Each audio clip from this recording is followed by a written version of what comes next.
Okay. Oh, yes, you can hear me. That's great. So good morning, everyone. Thank you for joining us both in person and online.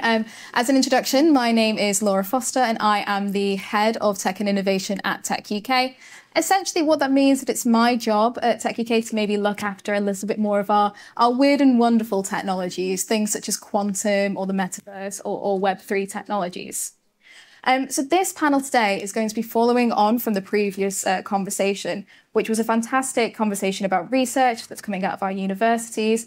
But we want to look at how we actually apply that into our industries and sectors. It is a little bit funny that the previous panel did touch on things like infrastructure, such as compute infrastructure, but also rail infrastructure, because I want you to imagine that there is a third speaker here right now. Isn't he gorgeous? They are on the way. They're just running a few minutes late due to a little bit of rail infrastructure. But we're going to get them up on stage. It's going to be seamless. You're not even going to notice. But until then, I am very, very delighted to be joined on stage by Rosa Wilkinson, who is the Director of Policy for the High Value Manufacturing Catapult, and Emma Pantelli, who is the Chief of Staff and Head of Government Relations for Reaction Engines. There is also Richard Jones, who is the Vice President for Regional Innovation at the University of Manchester. So I want to start by saying thank you both for joining me here today. Great to be here. Thank you. So the previous conversation very much focused around the research arm of innovation, but we really want to talk about applied innovation in this panel. So let's start by understanding what that term means for you, especially in the context of the UK's global science and tech ambitions. Emma, since you're next to me, I'll probably go to you first. Yeah, sure, no problem. Can you hear me okay? Yeah, great. I never know if it's working. What's really frustrating following a great panel like the one we just had was they've touched on AUKUS and infrastructure and commercialization and all the things we want to touch upon, but that's fine. We can say it's our ideas as well. So just a little bit about reaction engines, because I think that'll put into context the conversation as well, and why I might be going quite hard on hard tech and holistic sectoral approaches. So reaction engines is a British SME based in Oxford. We were built on this idea of building a space plane, and what we've done with that is we've spun out lots of different technologies into F1, into defence, into sustainable aviation, looking primarily at thermal management technologies and advanced propulsion. So hopefully that sets the reaction engine scene. To answer your question on applied innovation, for me, this means taking the ideas that we seem to generate in volumes in the UK, but instead of selling these ideas at infancy, which is something we tend to do, it's about bringing in the people who have those skills to commercialise that technology. And that means we can keep and attract those people and the right people within the UK and generate inward investment by doing so.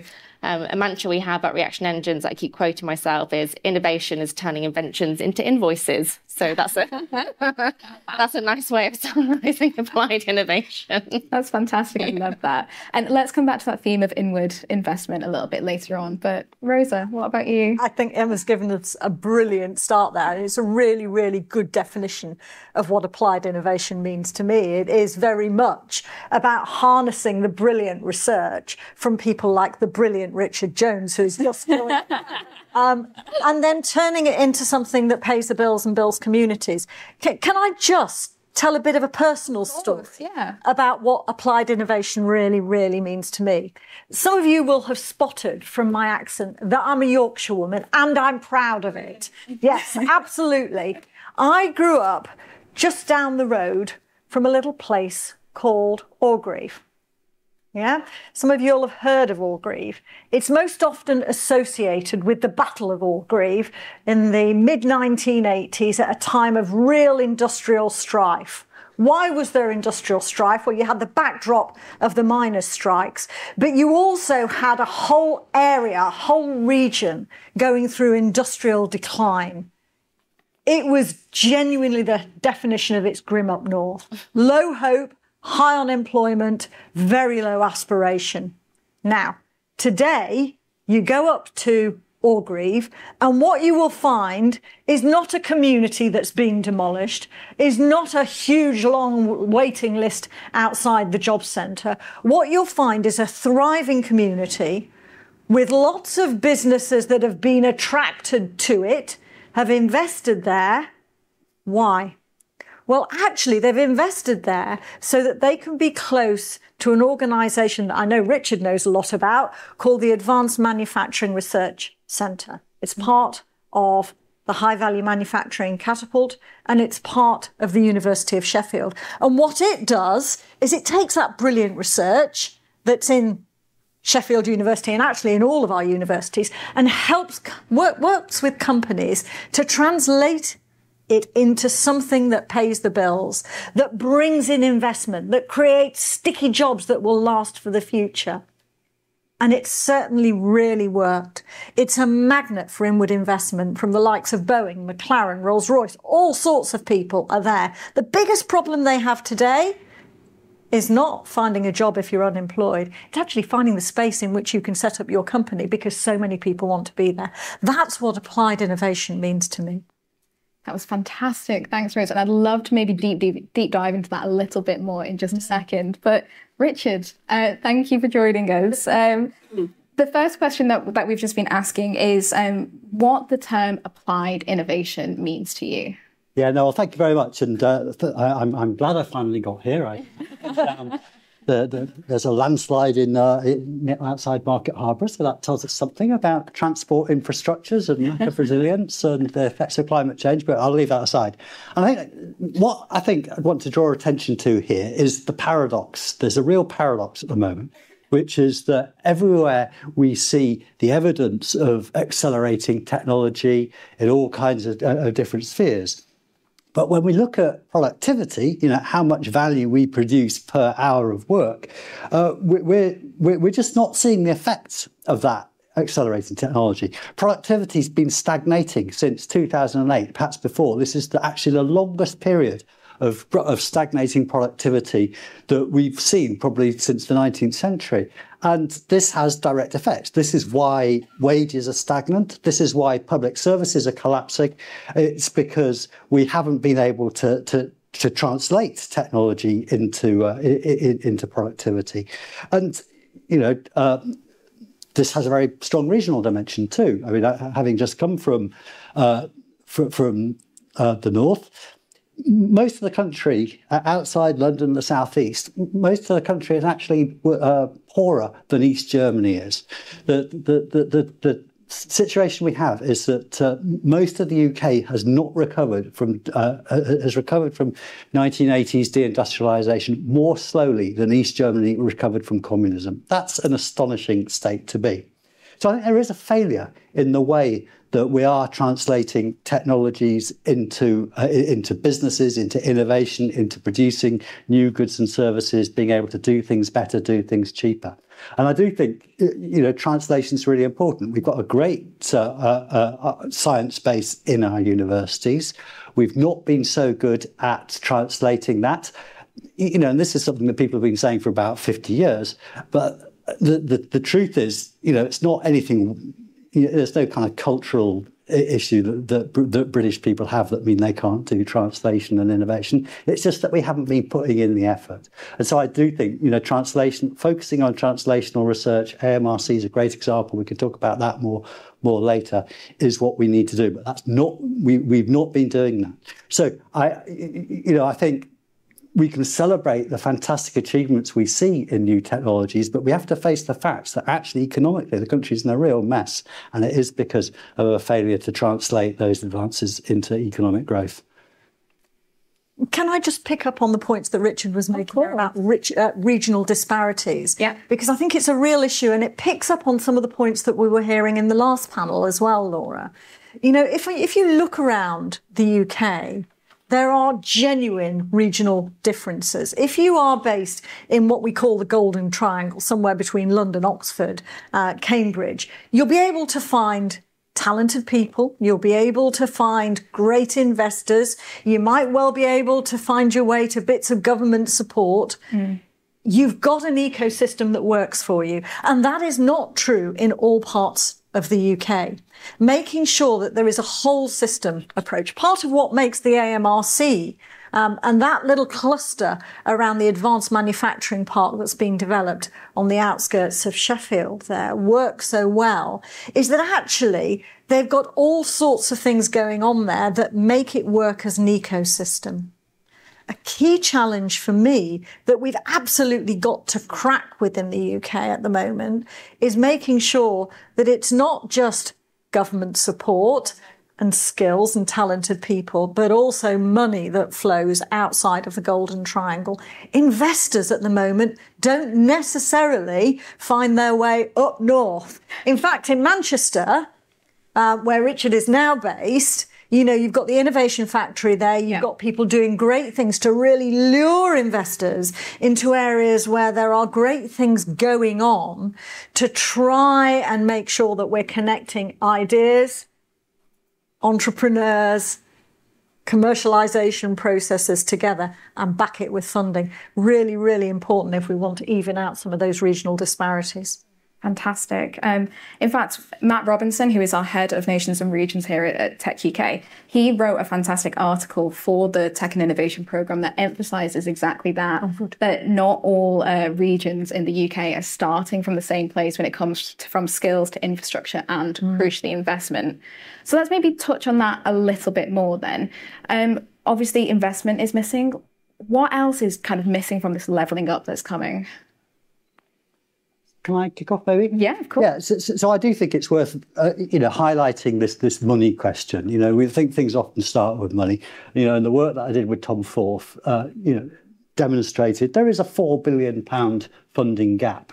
If you were to achieve the same level of public sector R&D funding outside the Greater South East, I'm not actually even talking about the Golden Triangle here. I'm talking about the whole East, London, and the South East. You'd need £4 billion.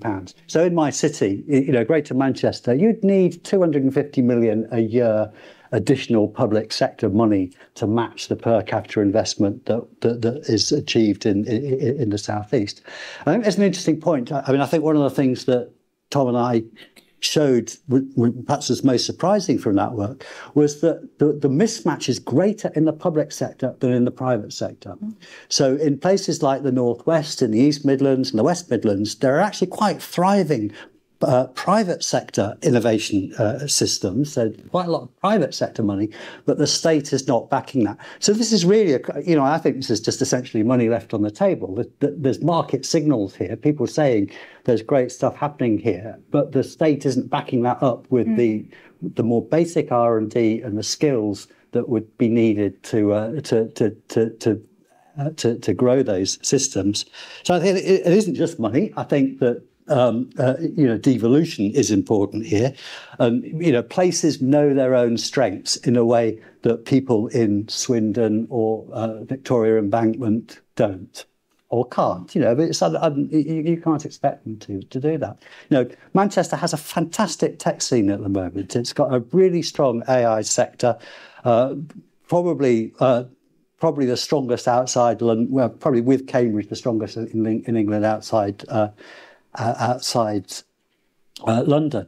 And, I just don't think that's appreciated. The people, you have to be there to understand, to see the kind of skills shortages that are coming through, to see the opportunities that are there. So I think the centre has to give cities more control. They need to be able to make their own decisions. So I think, in terms of what we're doing, I think the Levelling Up white paper was actually great as a piece of analysis, and it has some really good aspirations in. But if we look at, and it has some kind of, some good initiatives. So it had a pilot programme, so-called innovation accelerators, 100 million split between Glasgow, Greater Manchester and West Midlands. And I think that was great, but the scale of it is just inadequate. We should be talking about an order of magnitude more funding in an order of magnitude more places. It should be going to Sheffield and to Leeds and to Cardiff and to Belfast, as well as those three cities. So I think, one of the things we can look at, if we look across the Atlantic, I think there's a lot of looking across the Atlantic at the moment. The Chips and Science Act has a fantastic programme. It's actually quite similar to the innovation accelerators, tech and innovation hubs, but the scale and the longevity of the funding that was promised there is sufficient to make a difference, where we haven't quite got that in the UK yet. Fantastic. And Rosa, I would like to come to you on that. But before we do, Emma, I think it is also important that we talk about what we are getting right in terms of applied R&D as well. Obviously, you work for a very R&D intensive business. What do you think has enabled Reaction Engines to be as successful as it has? We've been quite fortunate as a business where, like I said, we had this grand idea to build a space plane, literally how you can imagine it. And from that, we've actually just taken a step back and thought, hang on a minute, what is it that we're actually really, really good at? What can we take forward? And our journey to commercialization actually began with an off-the-cuff conversation with F1, where we just kind of, met them at events through networking and, kind of framing our technology and thermal management. And they were like, that sounds great. Make us one. Let's see what we can do with it. So we rapidly created a heat exchanger. Our space one is like yay big. F1 one's like this big, but it's the exact same technology. Stuck it into an F1 car, not allowed to say who. You can do your research. And now it's been an excellent opportunity to test the robustness of that technology. So now we've got a credible way to approach other markets to say our technology has been doing laps on the F1, has been surviving that without there needing to be any replacements or any problems. And from that, we've been able to talk to sustainable aviation companies. So we're doing some work with Cranfield Aerospace and on Project Fresson. Again, the exact same technology. And we're also talking to the Ministry of Defence on hypersonic capabilities. Again, the exact same technology. And I think it's because we've taken this approach of not looking at our business from a sectoral perspective, but rather what is it are we good at and where does that technology fit? Now, that has meant there's been lots of opportunities, which as an SME is really hard to deal with. So we've had to actually, take a step back and prioritise the things we are really, really, really good at, not just, oh, we could do that, oh, we could do that, oh, we could do that. No, we're a business. We need to take a step back. What is it we're really good at? Focus on those. But then also where we could make a difference in those other areas, who could we partner with? Who could we collaborate with? Where are there opportunities to lean into other businesses or academia or areas where we could, collaborate on something that we as a business might not be so great at, but someone else might be amazing at. And we're currently exploring that in the energy sector, for example. Now, areas where support could be needed, I think, is around the infrastructure piece, which the panel spoke about previously. And that comes in two different terms. One is, for us, the energy capacity. For us to grow and for us to maximise our place as a business and to manufacture high-tech volumes, we physically don't have the energy capacity in the UK to do that. It doesn't exist. And from a levelling up perspective, we were looking to grow, looking to go somewhere else. Where does have that energy capacity? Where does it exist within the UK where we could actually scale up at growth? And then there's a second piece to infrastructure as well about, if we do want to attract people, now I feel a bit biased because I'm from London and our HQ's in Oxford, but we do have people coming from all over the place. But if we did want to look somewhere else, which we would like to do for, potential growth benefits, because we could tap into those R&D markets, where are the homes? What's the transport like? How are we going to attract the right people here? Can, the previous panel talking about their phone dropping off on when they're trying to get a train, where are the opportunities there? And I think the other thing that could be done is looking at things more holistically. So not taking such an aerospace focus or an AI focus, but actually how does this technology environment all come together to holistically help each other? Thank you. Rosa. I'm going to pick up from that point, actually, that holistic approach. I've spent 30 years of my life working in central government. And one of the things that I can tell you beyond all reasonable doubt is that central government thinks in silos. Yeah, we think down individual strands of activity, not even very broad silos. And the reality is that if you're building a business, if you are trying to harness new thinking and translate it into something that does all of those wonderful things we were talking about earlier, you need a much more systems-driven approach. You need people to be thinking about what is the environment which will deliver the workforce that I need. Yes, the finance. What's the environment that comes together to provide the right support, the right launch funding? All of these things really, really matter. So we need a much more systems approach. And that's something that I think we've got to keep an eye on as we transition from very national level centralised government to a much more devolved model, picking up on the point that Richard was making earlier on. And I think we're in a transition phase there.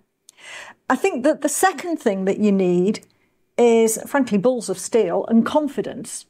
You know, I'm a psychologist by background. Actually, business begins with confidence. It begins with a belief that you can make something happen and make money out of it. And that's not always a given. And particularly when you're looking to translate an idea into something new, woo, that's risky.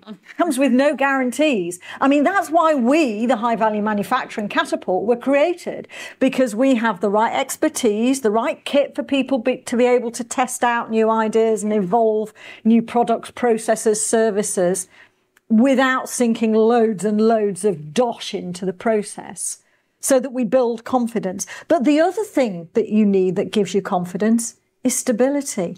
And I think at the moment in the UK, an awful lot of businesses are saying, we don't know quite which direction policy is going to go.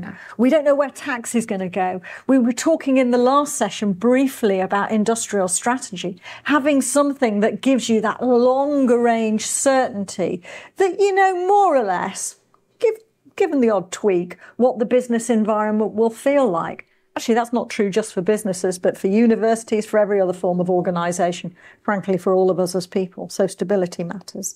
And then you need the third thing.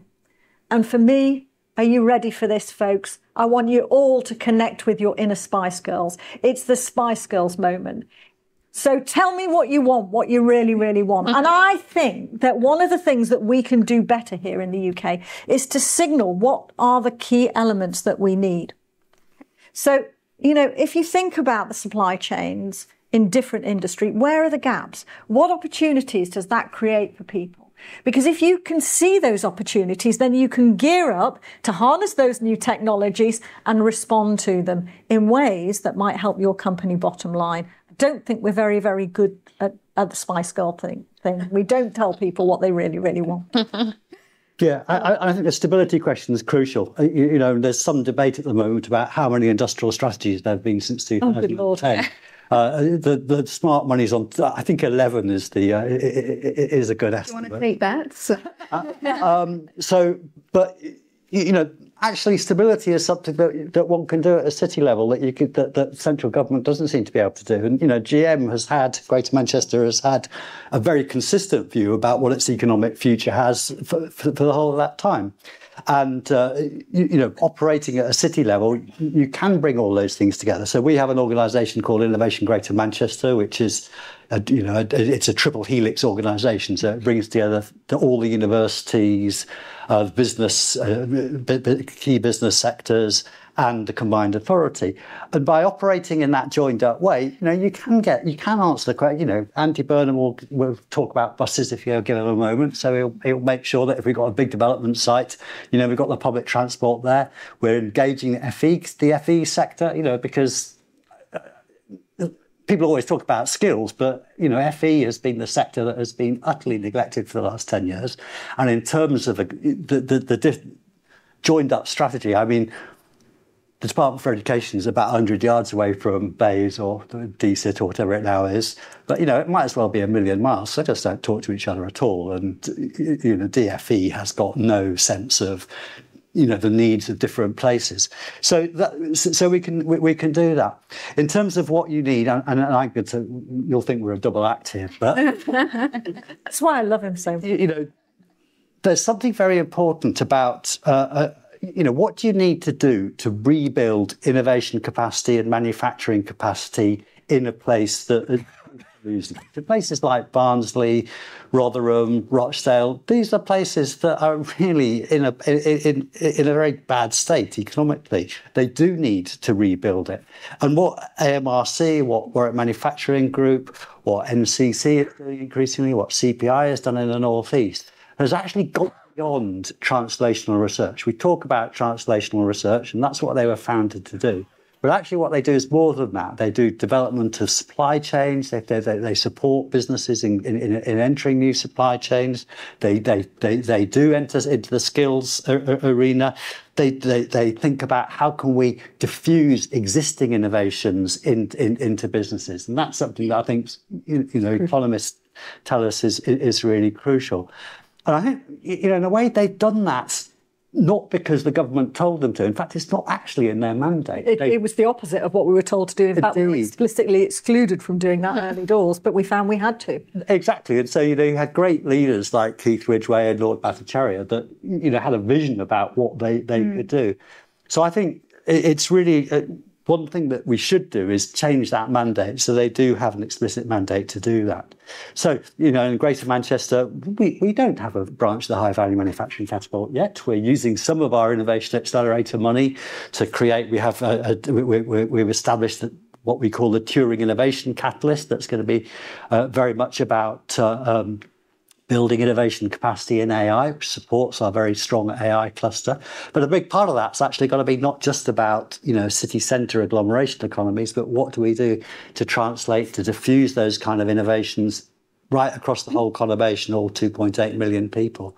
And so there needs to be a real focus on, how can you both grow companies? I think, I think the scale-up question is really crucial. We signed an agreement with Innovation Cambridge over the summer, and I think that's really important. And one of the things that we thought there was so many great companies are spun out of Cambridge University, deep tech companies, and then when they move to manufacturing, where are they going to do it? Well, often they go to Saxony, or they go to Taiwan, or they go to California. We have to ask the question: what can make those companies scale up? Not in Saxony or Taiwan, but in Rochdale or Rotherham or Leicester or Coventry. Wigan. Yorkshire Drive is the answer, Rich. Yeah. So there's that scale-up question that I think is really important. Okay, I think there's a couple of themes there, so let's try and bring them back together. So we've definitely talked around the need of a holistic approach, that long-term stability for businesses to be able to take their ideas and commercialise them and get them into the industries and sectors here in the UK. Whether the industrial strategy is the way to do that, let's get onto that in a second. But then there is also, going back to the initial point of the question that we asked at the beginning, what is the purpose of applied innovation? Is it addressing some of those challenges that you've both talked about here today? So Emma, I'd like to maybe bring you in on a few of those questions. Mm-hmm. Do we need that holistic approach? How do we build stability with a holistic approach beyond the political cycles? And what are the challenges we ultimately need to be addressing through applied innovation? That's a lot of questions. Yeah. So I think a really good lens to look through here is through sustainable aviation.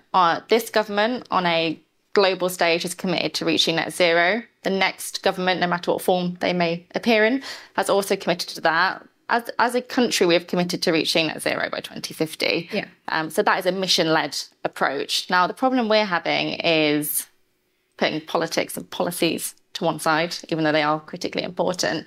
The problem we're having is there's no clear roadmap to achieving that. What is it we're trying to achieve with net zero? Are we going to focus on planes? Do we want to focus on that energy capacity? What do we want to focus on? It's not clear to me. I'm not sure it was clear to others, but to me, it's not very clear.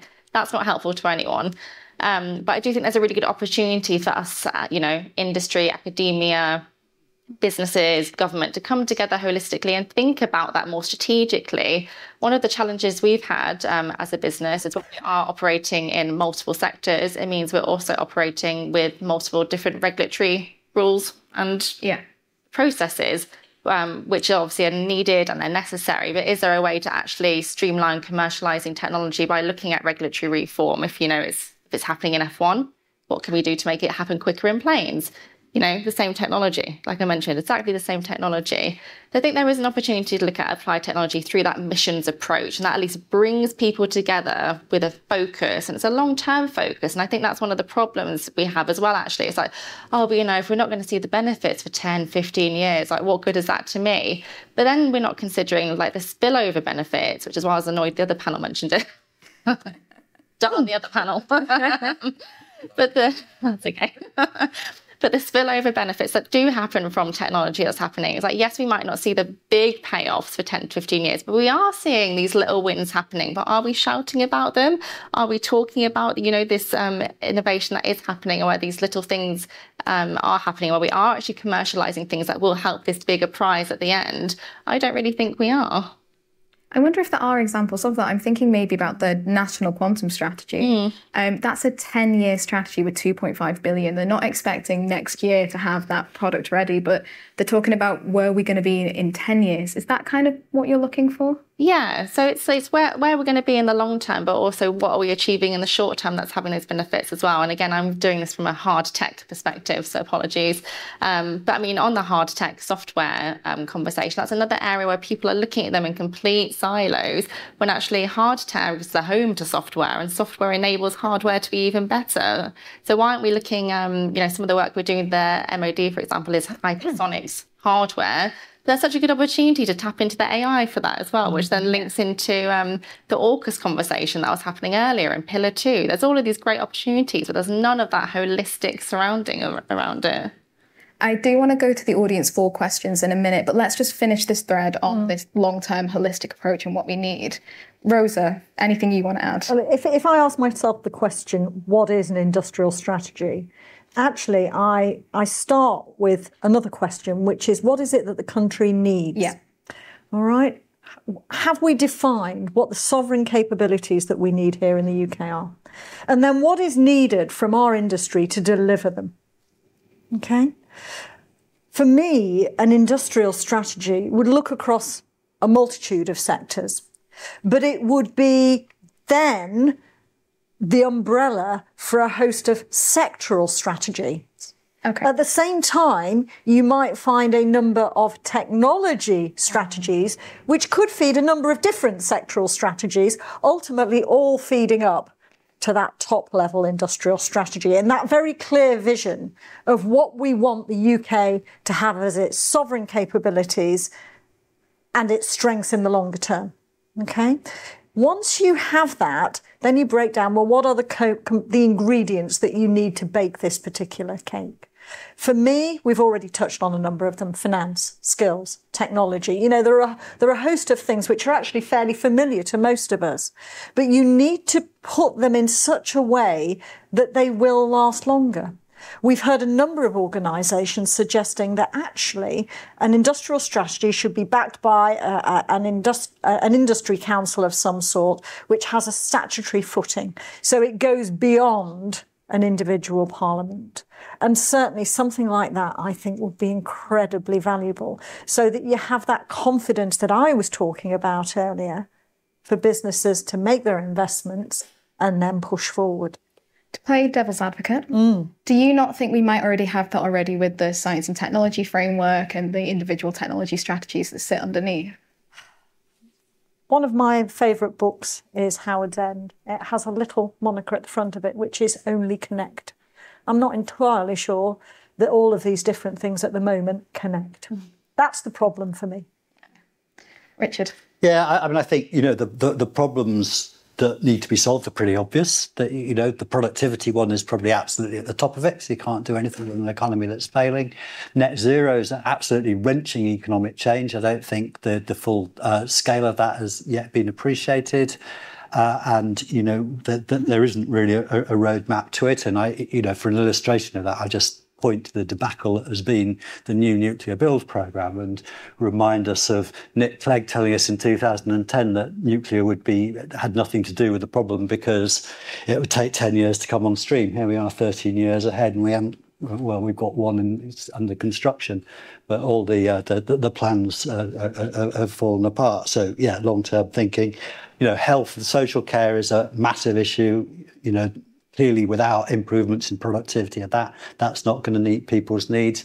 And we live in a much more dangerous world than we did. And I think, coming back to security, I think people perhaps don't appreciate how much we took the peace dividend at the end of the Cold War. There was a huge rundown in defence R&D. And actually, the money actually did go into health-related R&D, more or less. And that balance will have to be rethought. I think the connection thing is really important. I think, when we talk about quantum technology, quantum technology is not a new technology that will come from nowhere. It's going to be built on an existing substrate. It may be, if you're going to make it out of something, we don't know whether it's going to be superconducting junctions, whether it's going to be photonics, whether it's going to be, Majorana fermions on semiconductor nanowires, lots of different candidates.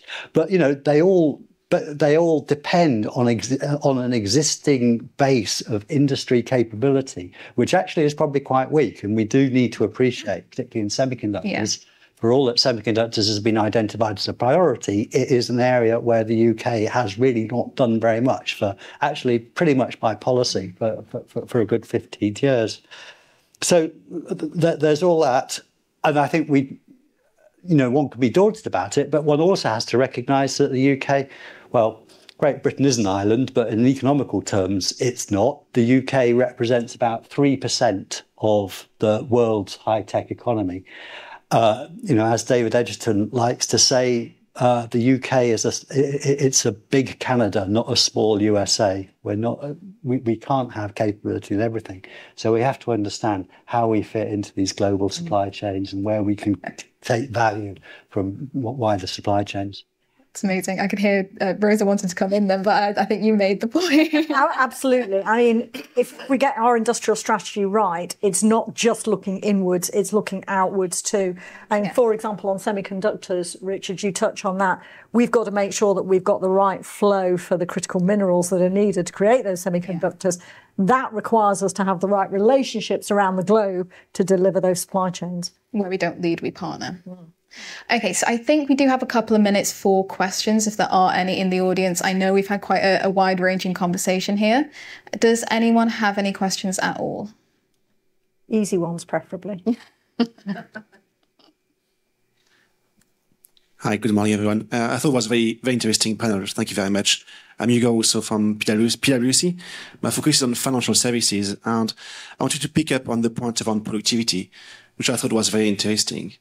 And I wondered if you think AI technology, for example, may address some of those issues in terms of translating a powerful technology into progress around productivity, and if not, why would it be the case? Thank you. I think, all new technology, we look at all new technologies of great interest. You can't fail to look at the developments in AI and think this is just fantastic. I think there's caution needed, though. I think to give you a specific example, if you take the applications of AI in health and pharma, and it's actually quite a puzzling paradox that if you break down where's the productivity stagnation come from in the UK, actually the sectors it's come from are actually high-tech sectors. It's pharma, automotive, computer programming that are actually where the biggest slowdown has happened. So there's been a lot of interest in pharma, for example, the AI for drug discovery, and there's been, some high-profile companies have started on it. There have been fantastic scientific successes. So AlphaFold, has essentially solved the protein folding problem. But if to take an example for not far away, Benevolent AI was founded as a very well-capitalized, very well-supported startup in the area of AI-driven drug discovery. And I hope nobody had any shares in it, because if you look at the state of it, they have pretty much collapsed. It's laying off people. It's had a failure in one of its key drug candidates. And actually, there's an interesting lesson here. AI will help you if it applies to the bottlenecks. And I think the lesson from pharma is that the bottleneck was not, in fact, finding candidate molecules. It was actually having good screening and disease models to find out whether the thing's going to work or not. So kind of to enable you to make better decisions further down the clinical pathway. That bit was much less susceptible to AI innovation. So I think you need to understand what are the bottlenecks in the innovation process that are holding you up, and ask quite hard questions about, is the AI actually going to be sorting out your bottleneck? Because if it isn't, it's not going to help. I think we may have had a question down here as well.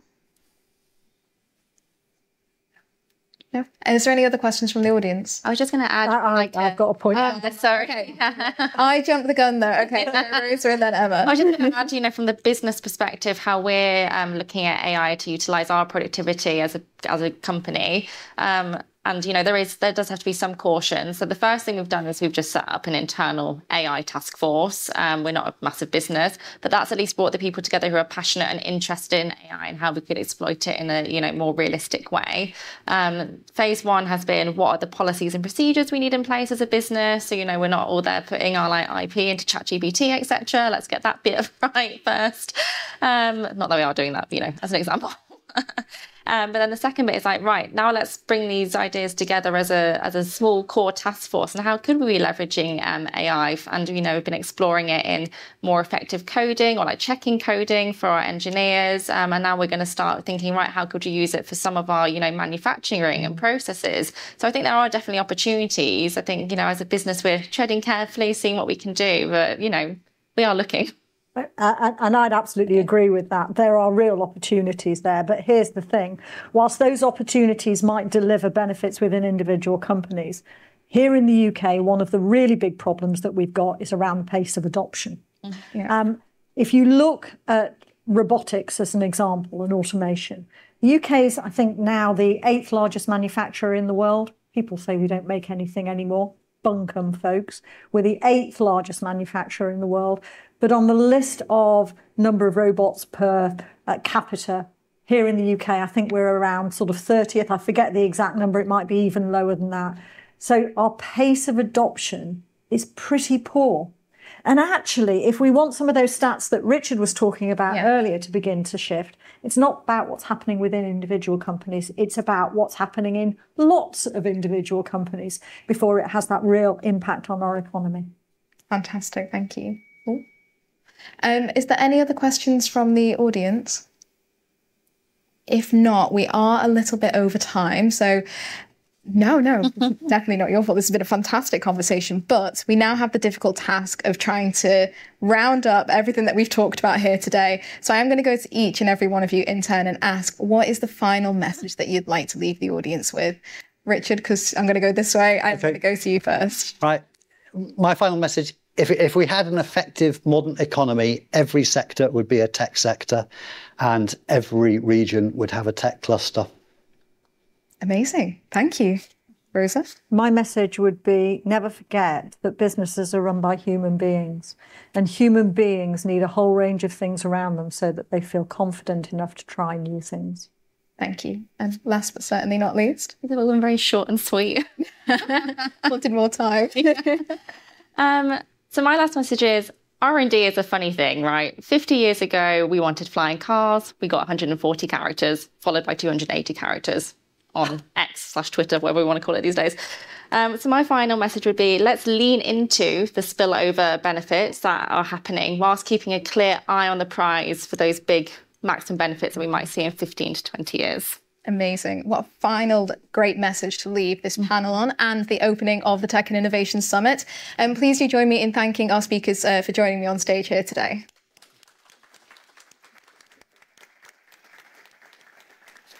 So we are now going to go to a short networking break. We are running ever so slightly late. So if I say we're back here for around 11:10, 11:15, and we'll get started with the emerging technology aspects of today's discussion.